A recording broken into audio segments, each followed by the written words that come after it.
And thousands of people are still waiting on their Rhode Island state tax refunds. As we've reported, the Division of Taxation says heightened fraud screening is to blame for the delays. So we wanted to know if the increased screening is catching more fraud or just slowing down the refund process. Eyewitness News consumer reporter Susan Campbell joins us now with what she's learned. We requested the numbers and learned the state has prevented nearly $2 million from being issued to the wrong people so far this tax season. We've also learned there are 23,000 refunds that haven't been issued yet that are suspected of fraud.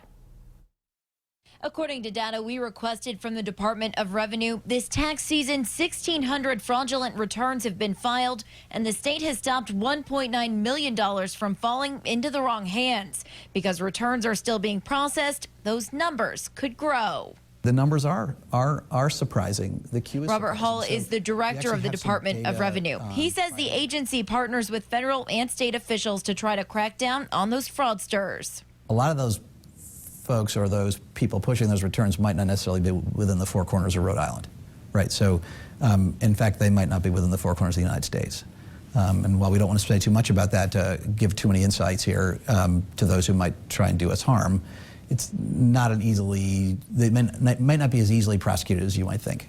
We checked the numbers. In 2014, the state agency says they blocked about $1.6 million in fraudulent returns. In 2013, $3.2 million. In 2012, $1.4 million. So we asked if the state's new software with increased fraud screening filters is worth it, or if it's just slowing down the process.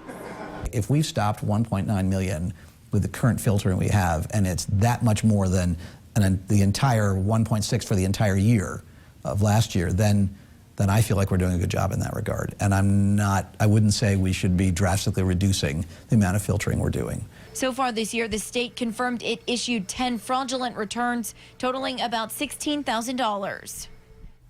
The Division of Taxation says on average it's processing 6,000 returns a week. As we've reported, the agency expects the vast majority of all refunds to be issued by mid-July.